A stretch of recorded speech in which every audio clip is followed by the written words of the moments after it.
I'm here with the lovely Rehan Haque. We've had a lot of fun already this evening. He is currently the cybersecurity assurance lead for a large bank, and throughout his career he has worked with over 50 companies providing security advice. So you're working on something quite interesting at the moment, so can you tell us a little bit about your current role?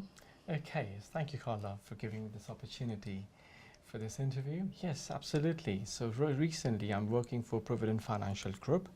I'm looking after the assurance piece of work where I'm delivering cybersecurity assurance and performing audit across group. That's the work I'm doing from the platform of CGRC, which is my own company, which is my baby.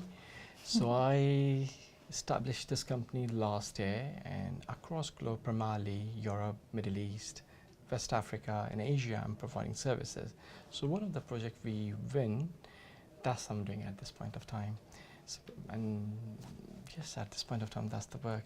I'm expecting, envisaging to finish by November. Few projects have been lined up from after relaxing holidays, and December, from January would be a busy time. We've just heard you can't have holidays as an entrepreneur. No, yes, absolutely. But luckily, on Thursday, I'm traveling to Norway for hiking. I'm going Pulpit Rock. Amazing. So I hope you have watched Mission Impossible Fallout. That's the place I'm going. I'm so excited to go here. I love that. So that's the plan. You have just talked to us a little bit about what it takes to be a cybersecurity entrepreneur. Indeed, yes. If you could only give one piece of advice to somebody who is thinking about that, what would that piece of advice be? In one liner, believe in yourself. We can do it. It's how much believe on yourself. I was one of the shyest guy. I couldn't think to do anything. I was not able to come in front of people. I thought, how could I present something? I didn't have that much confidence whether I'm doing the right or wrong. But by having right people, friends, they help me a lot in making sure I have confidence on myself. So as soon as you have belief in yourself, just take the risk. Nothing wrong will happen. Everything will come in front of you. It will help you. There's so many forces, positive forces around us. They just want you to take the initiative.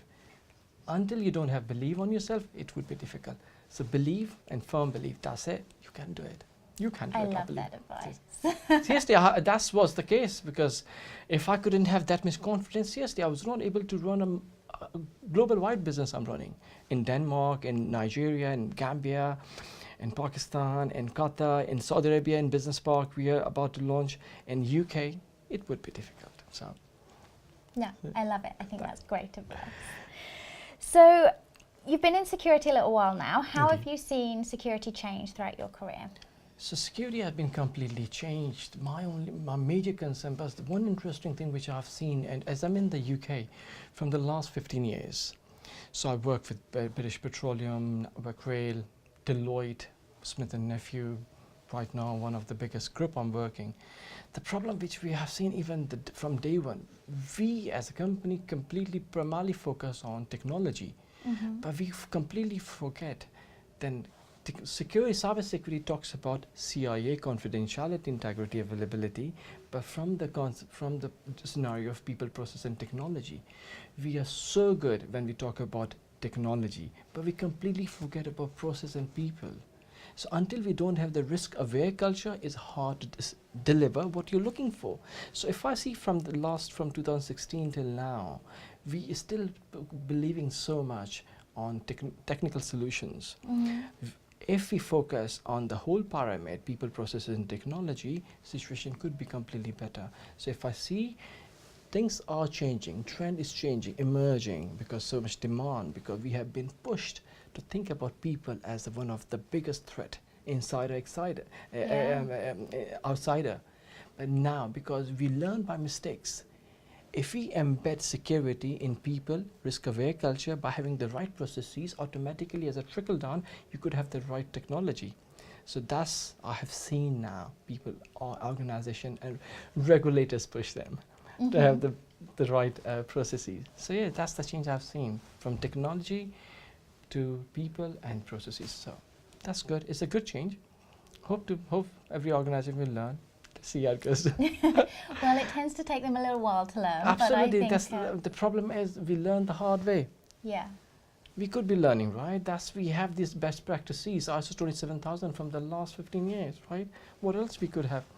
But never mind, I'm quite hopeful, but optimistic. What made you get into security? That's a really interesting question. I feel like this is going to be good. Karla, let me be blunt. It was not the plan. Okay. I did my degree in multimedia, in media, completely media person. I mean, in 2003, one of my friend was in Brunel University, so I thought he's doing in technical, some mechanical engineering. Let me do something in university. Let's enjoy university life. So I did information system. It was not the plan. My plan was to go in accounting or in the media. But now, keeping in that experience, if I could have a right mentoring, I could make the right decision. But luckily, I'm more than happy. But in keeping those things in my mind, I'm establishing one of the social media platform for mentors and mentee.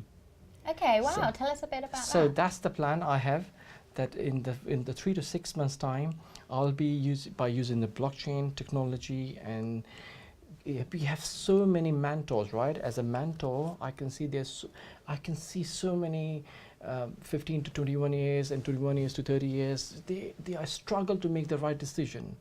What would be the best for their career? They don't have right understanding, and we have so many professionals who are interested to be a mentor, to share as a value back, right? As a cycle, that what I've learned, what I was missing when I was making my career, what would be the best way. So I would like to give them a platform where I can see as a mentor, I can add value in someone's life. So that's the platform I'll be delivering 3 to 6 months time. I have started working on it. And yes, I'm really excited, because that will give me peace of mind that yes, I add value in someone's life and community. So.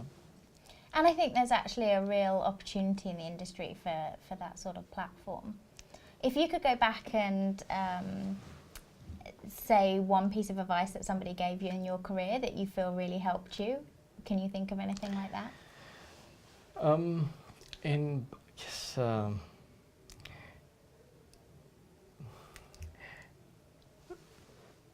Don't lose trust on yourself.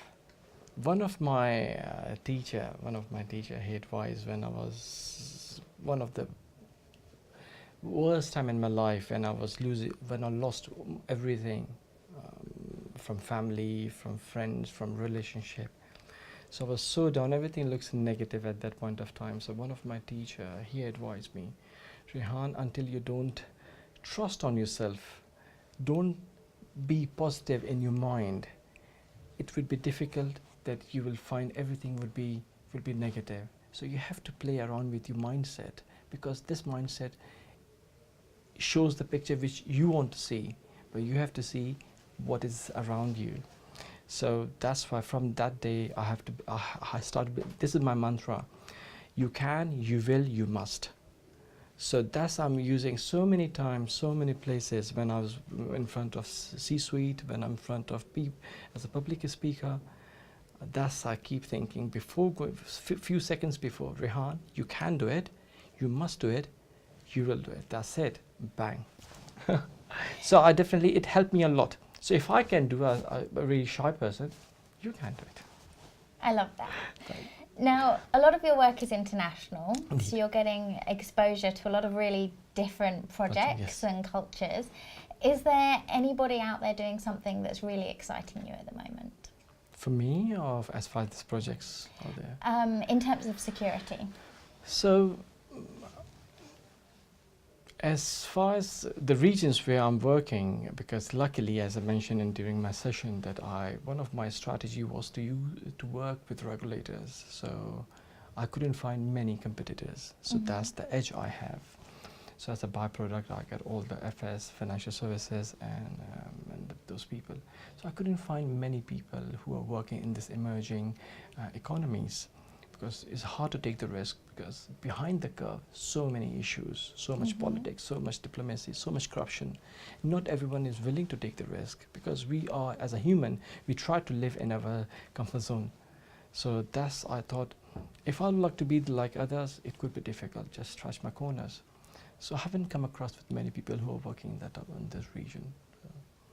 I think that's really interesting and really fits in well with your theme of entrepreneurship and what people need to do to take risks.